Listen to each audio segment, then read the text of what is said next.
Good morning everybody, welcome to this new exciting video. Rustic video today because we have to go a little bit here and there and move around, so you will have patience if light, framing, color correction, script, plot. Enough, I'm out of specialized vocabulary, so be content. In short, we'll do what we can. However, I am honored to welcome you to the Acme Electronica storage closet. In there behind me, nice and buzzing, there is a nice solar inverter. Now this is to tell you, and here I brag a little, allow me, every now and then I come and tell you how I spend the lavish earnings from my business. A year and a half ago, I decided that maybe I could invest something to do things right. So I decided that instead of getting the narrow solar system needed to run my business, I could put some more money into it despite of the non-cheapness of the project, of the fact that it would pay for itself later, etc., etc. All these beautiful things for producing some electricity without polluting. It seemed to me a good thing. I don't know, you tell me. However, I liked the idea of doing something good. I liked it, and so in spite of all the bills of the case, I decided that I would throw a few hundreds of thousands of millions of euros to get a slightly bigger solar plant and thus make my little slice of good for the planet. Having said that, and I'll finish bragging, I knew that this was going to have repercussions on the operation of my electrical system, and well though, but as it is obvious, so it did. Because when this gentleman goes into operation, and now it is producing, boy, it will be a few kilowatt hours. Here he is producing 11 kilowatts, predictably very dirty, because why, this gentleman, as I said it before, an inverter. That is that nasty thing that we have already met several times, that somebody wants us to believe that it does miracles, and we have already found out that it doesn't do them. Do you remember the famous video about uninterruptible power supplies used in hi-fi? Well, this is a half-huge uninterruptible power supply that is always on and pumping dirty current into our cables. I also read some beastly nonsense on some forum, moreover not Italian, where there were enthusiasts as usual, totally incompetent and highly pontificating, who came up with things like, the electricity produced by the inverter when I disconnect from the grid is extremely clean, even better when I produce it from the batteries, because then, absolutely, here we are at the highest levels. Well, sorry, this video will disappoint the expectations of all these people. I don't know where they came up with the things they said, but let's go in order. Now let's get our hands on the sniffer and figure out, meanwhile, how much these gentlemen who do a job of great merit litter and tease us, and so to follow up on that, here we are with our trusty sniffer, which I remember gives itself a quantitatively fairly accurate, does not allow us to analyze in detail, but right now we don't care. We are only interested in seeing how that gentleman tarnishes. We've attached an outlet to it, and we do the usual adjustment to have 100% reference. 100% here, already calibrating it to 100% is a feat, because the scale keeps moving. Between 99 and 120, 150%. This is because our inverter there, based on, as required, the supply from the power grid, since we are injecting power into grid varies its modes of operation, and therefore it creates greater or lesser amounts of disturbance depending on the instantaneous load. So here we're having a hard time marching to read something. Here I have to tell you, for the sake of accuracy, that even if we moved no more than about 10 meters, the point of injection, that is the point of connection of the inverter to the electrical system, is on the other side of the property, which means that there are about 120, 130 meters of electrical cable between way there and return, to go from the inverter to the outlet behind me, because the plant runs the entire length of the property and then back. So actually what we read here is already in part, a considerable part moreover, filtered by the cables themselves, which, not being shielded, disperse some of the junk that the inverter generates. Would have been very nice, but impractical to go and take measurements directly on the electrical panel of the inverter. So to scratch our itch, because then in reality anyway, what we get on the electrical system is this, considering that in a home system where the inverter is connected by a few meters of cable to the home electrical system. The effect is even more disruptive. Well, as I was telling you here, we have a very high and continuously fluctuating reading. As I am talking, if you hear, the noise changes, although it will disturb my voice, but I'm trying to keep the speaker close to the microphone just so you can hear. What the heck is going on having made these considerations?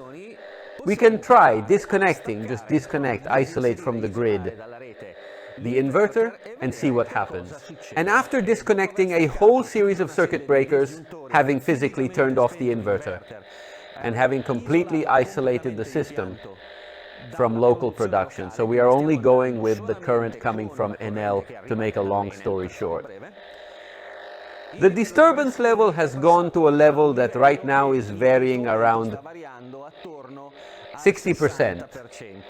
50 to 60%, peaks of 70 at the most, because of precisely the variations of the disturbance level of the power grid. However, we have a variation with and without an inverter of almost 50% in the disturbance level.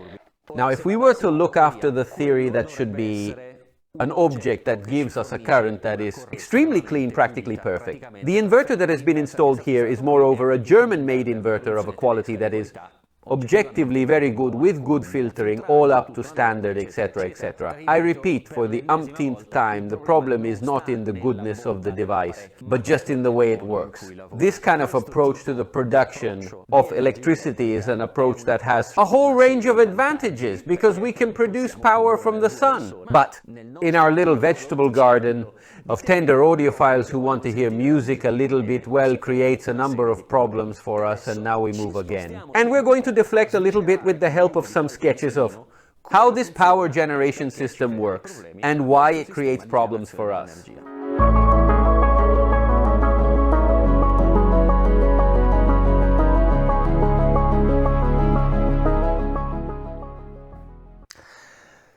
And so let's come to our little drawings at this time. I got a little bit back on the little drawing trip. However, maybe it is useful.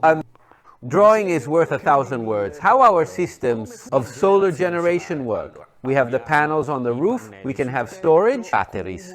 Here they are, and these are our manufacturers or accumulators of current that run on direct current like that of batteries. Precisely the batteries, our car batteries, etc. Direct current. Direct current that we cannot use directly. So we need our good inverter. What does the inverter, which is our crook of the situation? He takes the direct current from these sources and he pulls it out to us. On the other side into AC, into alternating current, which is the one that we need to run our homes, basically, the one that we get from the power grid and so on. What is the problem?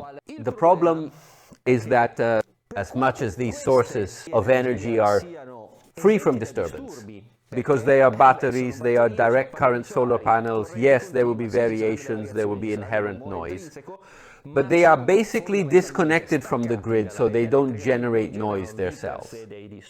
Here is the problem. We have it at this level.